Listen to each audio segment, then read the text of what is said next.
Je fais des compétitions Jiu-Jitsu. Est-ce que vous voyez ce que c'est le Jiu-Jitsu? Oui, Oui, à plus peu ou moins. près. Oui, c'est ça. À peu près. En gros, Ne me demandez pas les règles. Hein. Non, mais en gros, pour expliquer, c'est des mecs en kimono qui se font des gros câlins, quoi. Voilà, c'est ça que. C'est très affectueux finalement. Exactement, c'est que de l'amour. Et si c'est moi, c'est des sumo.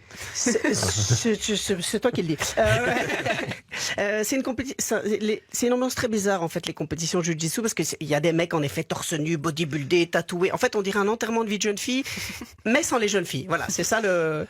Et mon tout premier combat, mon adversaire était un grand, mais un vrai grand, hein, pas genre dans le sens justement de Fabrice du terme. Genre un mec normal par rapport à nous, quoi. Tu vois, en fait, comme moi, quand je suis assis sur ce tabouret, je rigole, mais il faut arrêter avec tabouret. Sérieusement, je m'assis dessus, je suis plus grand que quand je suis debout. Et je crois que c'est le C'est pour la caméra, Yuri. Ouais, mais quand même, ça fait mal à l'ego. Vraiment, je crois que le paroxysme de la honte, c'est quand je me rends compte que mes jambes ne touchent pas le sol. Allez. Mais les miennes non plus, si ça peut vous rassurer. Hein. Oui, ben on est tous des moldus ici. C'est ça que, enfin plutôt des hobbits. C'est vraiment ça le. C'est que la dernière fois, je suis descendu du tabouret, je me suis foulé la cheville. Je rigole pas, j'avais vraiment mal. Comment voulez-vous que je garde confiance? Un tabouret, une escabelle, moi je sais pas, mais bon, le grand là, on commence le combat. Le gars me fait une projection, en 2 secondes. J'ai fait Molenbeek, Zaventem. J'ai volé comme un pigeon. Jamais t'as entendu un humain faire grrr. Je te jure, j'ai recoulé. Après, je suis tombé à 4 pattes, j'ai roulé. Je me suis retrouvé à 4 pattes, j'ai vomi. On aurait dit le bizutage d'un étudiant de l'ULB, quoi, en fait. C'est là que je me suis rendu compte qu'en fait, j'avais pas vraiment le physique du combattant. Moi, si je monte sur le tatami, c'est plus pour le nettoyer ou le désinfecter, quoi. C'est ça le. Tu sais, en temps de guerre, moi, je suis le genre de gars qui te fait, allez, on y va. Mais bon, si je peux rester derrière, les gars, je suis pas contre.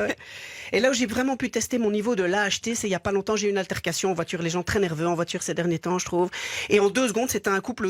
Le couple est sorti de la voiture prêt à se battre. Vraiment, les Bonnie and Clyde de l'après-Covid. En fait, le mec arrive vers moi, il me fait, ouais, qu'est-ce qu'il y a, tu veux que je te casse la gueule? Et moi, je dis, écoute, à la base, le projet, c'était d'aller faire des courses. Mais je suis jamais contre l'idée de faire un petit crochet, alors pourquoi pas, quoi, allons-y, hein. Et là, le pire, tout ce que je dis est vrai. Le pire, c'est que sa copine sort son téléphone et elle nous filme. Mais quand elle nous filme, elle dit, ouais, tu vas voir, mon mec, il va te défoncer. Moi, je dis, oh là, ça part complètement en sucette, faut que je reprenne le contrôle de la situation. Je fais, oh! Vous êtes qui, hein? Parce que c'est important, je me suis posé la question, pas à ce moment-là, parce qu'elle filmait que c'était mon mauvais profil. Mike Tyson, quoi. Mais je pense qu'elle était un petit peu trop en confiance. Hein, et je me suis demandé qu'est-ce qui se passe dans leur vie. Ils s'embêtent tellement qu'ils se disent viens, on va rouler en voiture, casser la gueule à des gens, oublie pas ton grand angle. Lui, tu sais, il voulait me défoncer. Ça se voyait dans son regard de mâle primitif qui veut impressionner sa femelle bêta vidéaste. Hein, et on allait se battre. Le problème, c'est que, tu sais, comme dans les cartes échoues, les vidéos sur YouTube, genre à New York, à Los Angeles, le problème, c'est que nous, on était à Zemst. Allez, d'où c'est le nom d'une commune? On dirait le nom d'une mycose. Désolé, j'ai la Zemst, on va pas pouvoir. Puis pour finir, la police est arrivée. Me demandez pas pourquoi, elle s'est mise tout de suite à engueuler le couple. À mon avis, elle a capté que c'était des baraquis dus à leur niveau peu élevé de chicot dans leur mâchoire, hein, et leur haleine à effet de serre. Ça, c'est le genre de personne, ils parlent, ça te fait directement des trous dans la couche d'ozone, quoi. Eux, ils toussent dans le réservoir d'une bagnole, la bagnole, elle décolle. C'est pas qu'elle roule, elle décolle, tu vois. T'imagines, ils te changent une odeur en combustible. Ça nous aiderait bien pour la crise énergétique, hein. Puis la police est venue chez moi et elle m'a dit tout de suite, ouais, vous inquiétez pas, monsieur, c'est juste un mec qui veut faire le malin pour impressionner sa copine parce qu'elle est pas jolie.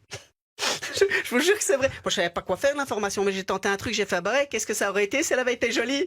Complètement con, on est d'accord, non? Mais vous vous êtes pas battu. On s'est pas battu parce que c'est interdit aux moins de 18 ans. Non, et quand même, ça a été très très chaud. Les gens sont très très chauds en voiture. Et je me disais, en vrai, le problème, c'est que quand t'as les trucs un peu extrêmes, genre le jujitsu, les baraki, c'est que tu te rends compte que tu peux pas avoir l'amour pour ce genre de choses et avoir l'espérance de vie de Michel Drucker. C'était Yuri Garfinkel. Je signale quand même que moi j'ai vu des vidéos d'arts martiaux, de jiu-jitsu avec Yuri et que je déconseille. Et que vous n'allez pas vous frotter à Yuri. D'abord, moi je suis un automobiliste tout à fait respectueux des autres. Vous ne m'entendrez jamais insulter personne. Enfin, peut-être quand les vitres sont fermées et que personne m'entend. Mais je prendrai pas ce risque-là avec Yuri en tout cas. Non. Ça, je vous le garantis. Mais les gens sont très nerveux en voiture. Hein. Oui, trop et en nerveux. trottinette, en vélo. Enfin, les gens sont nerveux de manière générale. Je pense oui, que ce c'est n'est ça pas réservé qu'aux automobilistes. On est bien d'accord.